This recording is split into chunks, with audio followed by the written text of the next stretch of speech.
ನಮಸ್ಕಾರ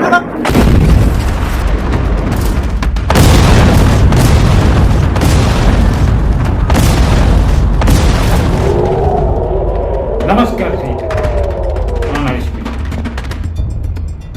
ವಿಡಿಯೋ ನೋಡೋರು subscribe button ಒತ್ತಿ, ಲೈಕ್ ಒತ್ತಿ, ಶೇರ್ ಮಾಡಿ ಪ್ರೋತ್ಸಾಹ. ಇವತ್ತಿನ ಪ್ರಮುಖ ವಿಷಯ ಏನಪ್ಪ ಅಂದರೆ, ಇಸ್ರೇಲ್ ಮತ್ತು ಅಮೇರಿಕದ ಗೌರವಭಂಗ. ಜಗತ್ತಿನ ಸೂಪರ್ ಪವರ್ ಎಂದು ಮೆರೆದಾಡುತ್ತಿದ್ದ ಇಸ್ರೇಲ್ ಮತ್ತು ಅಮೇರಿಕದ ಗೌರವವನ್ನು ಮಾಡಿದೆ ಇರಾನ್. ಗೊತ್ತಿರಬೇಕಲ್ಲ, ಯುದ್ಧ ಆರಂಭಿಸಿದ ಅಮೇರಿಕ ಮತ್ತು ಇಸ್ರೇಲ್ ಕೆಲವೇ ದಿನಗಳಲ್ಲಿ ಇರಾನನ್ನು ಹೊಸಕ್ಕೆ ಹಾಕೋ ಕನಸು ಕಾಣ್ತಾ ಇತ್ತು. ಆದರೆ ಏನಾಯಿತು? 21-22 ದಿನಗಳಾಗುತ್ತಾ ಬಂತು. ಇರಾನ್ ಇನ್ನೂ ಹೋರಾಡುತ್ತಲೇ ಇದೆ, ಕಿಚ್ಚೆದೆಯಿಂದ ಹೋರಾಡುತ್ತಲೇ ಇದೆ. ತನ್ನ ಅನೇಕ ನಾಯಕರನ್ನು ಕಳೆದುಕೊಂಡರೂ ಕೂಡ ಇರಾನ್ ಎದೆಗುಂದಲಿಲ್ಲ, ಹಿಂದೆಟ್ಟಿರಲಿಲ್ಲ, ಹಿಮ್ಮೆಟ್ಟಲಿಲ್ಲ, ಹೋರಾಡುತ್ತಾ ಇದೆ. ದಿನದಿಂದ ದಿನಕ್ಕೆ ಅಮೇರಿಕ ಮತ್ತು ಇಸ್ರೇಲ್ಗೆ ಇರಾನ್ ದೊಡ್ಡ ತಲೆನೋವಾಗುತ್ತಾರೆ. ನೋಡೋಣ ಏನೇನು ಇಸ್ರೇಲ್ ಮತ್ತು ಅಮೆರಿಕೆಗೆ ಈವರೆಗೆ ಏನೇನು ಹಾನಿಯಾಗಿದೆ.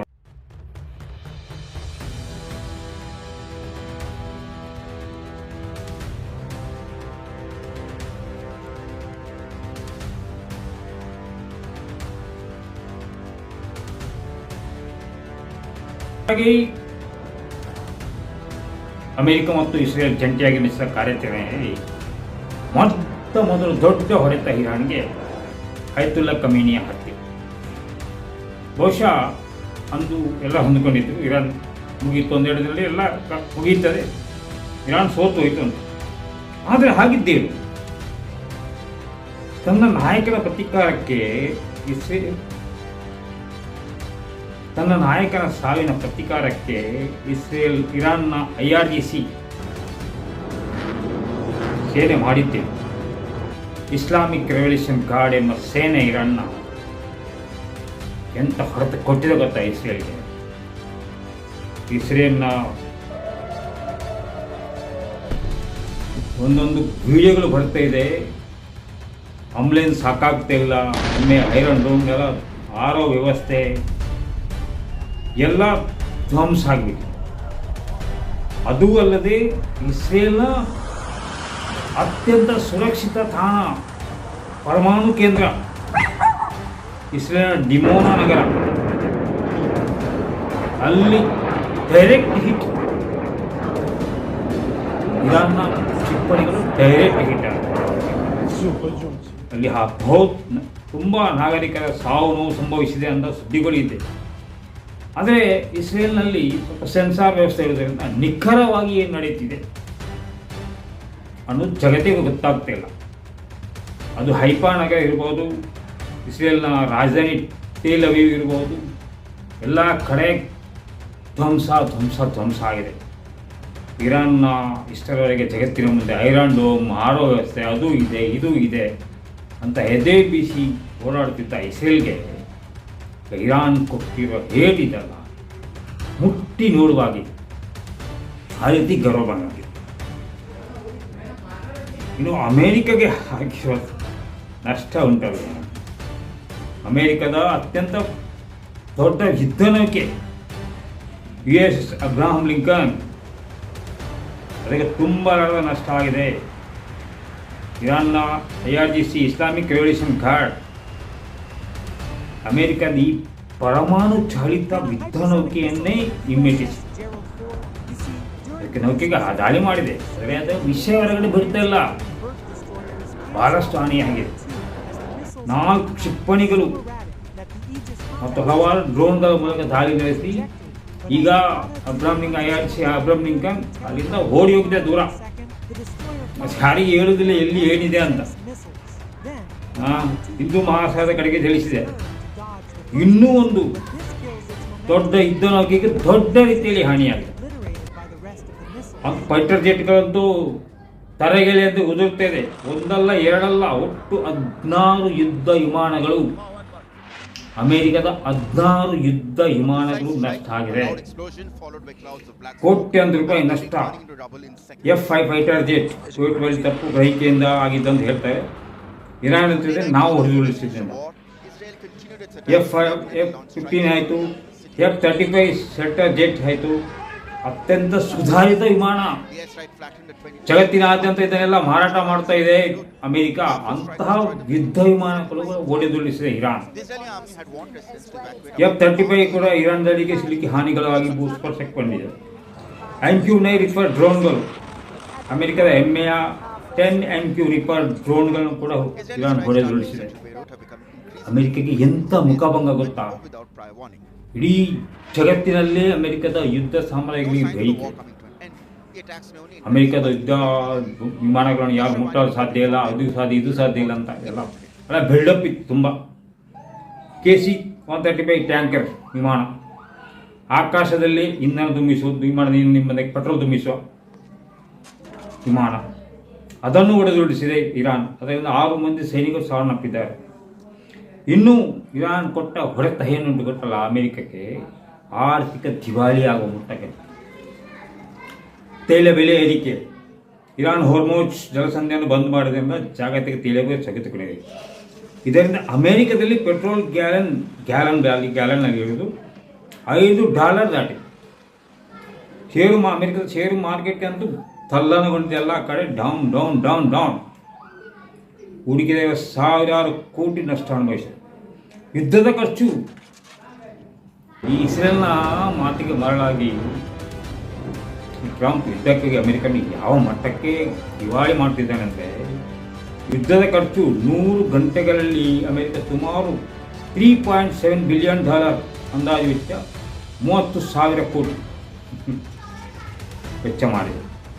ಇದು ಅಮೆರಿಕದ ಒಟ್ಟಾರೆ ಸಾಲದ ಹೊರೆಯನ್ನು ಕೂಡ ಜಾಸ್ತಿ ಮಾಡ್ತಾ ಇದೆ.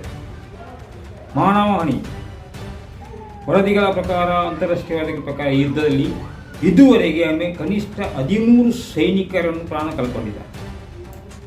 ಅಂದರೆ ಇದು ಘೋಷಿತ ಲೆಕ್ಕಾಚಾರ ಅಷ್ಟೇ. ಇನ್ನು ಘೋಷಣೆ ಆಗದಿರುವುದು 100ಕ್ಕೂ ಹೆಚ್ಚು ಅಂತ ಹೇಳ್ತಾರೆ. ಎಲ್ಲವನ್ನು ಮುಚ್ಚಿರ್ತಿದ್ದಾರೆ. ಯಾಕಂದರೆ ಅಮೆರಿಕದಲ್ಲಿ ಪ್ರತಿಭಟನೆ ಜೋರಾದರೆ ಟ್ರಂಪ್ನ ಕುರ್ಚಿಯಿಂದ ಬಿಸಾಡ್ಬೋದು. ವಿವಿಧ ದೇಶಗಳ ಅಮೆರಿಕ ಸೇನಾ ನೆಲೆ ಮೇಲೆ ನಡೆದ ಸುಮಾರು 200ಕ್ಕೂ ಹೆಚ್ಚು ಗಾಯಗೊಂಡಿದ್ದಾರೆ. ಇನ್ನು ಇರಾನ್ ಸುತ್ತ ಇರುವ ಅಮೆರಿಕ ಎಷ್ಟು ಸೇನಾ ನೆಲೆಗಳಿದೆ, ಎಲ್ಲ ನೆಲೆಗಳನ್ನು ಇರಾನ್ ಪುಡಿಗಟ್ಟಿದೆ. ಯಾವುದು ಸುರಕ್ಷಿತ ಆಗಿಲ್ಲ. ಇರಾಕ್ನ ಅಮೆರಿಕದ ಸೇನಾ ನೆಲೆ ಇರ್ಬೋದು, ರಾಯಭಾರ ಕಚೇರಿ ಇರ್ಬೋದು, ಎಲ್ಲವನ್ನು ಇರಾನ್ ಪುಡಿಗಟ್ಟಿದೆ. ಯಾವ ಅಮೆರಿಕ ಇಡೀ ಜಗತ್ತನ್ನೇ ಆಳುತ್ತಿಯನ್ನು ಬೀಗುತ್ತಿತ್ತು, ಇದು ಅದೇ America.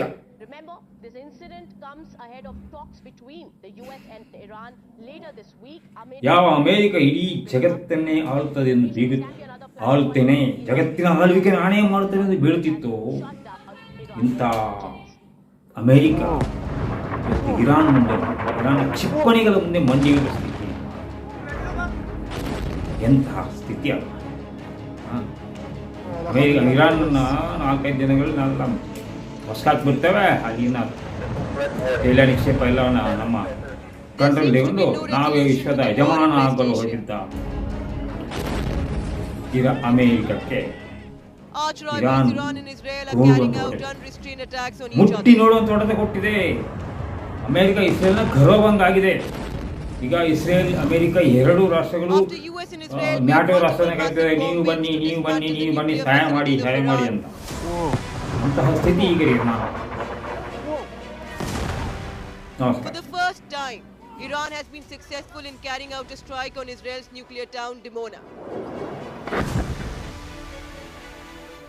Dimona houses the country's main nuclear research center.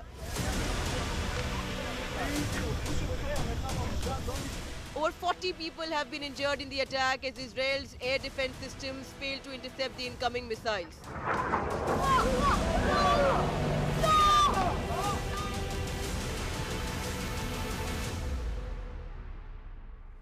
If you want proof, that Iran endangers the entire world. The last 48 hours have given it. And their intention is to murder civilians. They fired on Jerusalem right next to the holy sites of the three monotheistic faiths.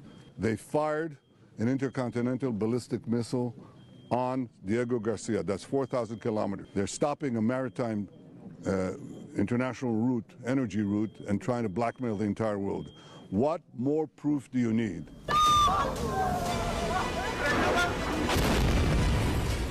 However, no radiation leak has been detected from the compound as per nuclear watchdog. The two missiles that hit last night did not hit a nuclear facility in Israel. They hit two towns in the south. They're very, very far from any base or facility. We're hitting the nuclear facilities. We're hitting the launching of the missiles facilities.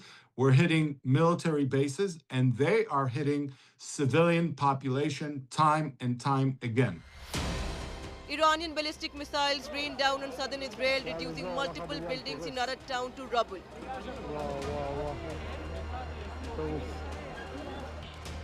These attacks on Israel's nuclear infra in Dimona is considered retaliation for the strike on Fordo, Isfahan, Natanz and Arak nuclear sites of Iran. The fresh attacks mark a dangerous new chapter in the West Asia war, with nuclear sites now openly in the crosshairs. Bureau Report, India Today.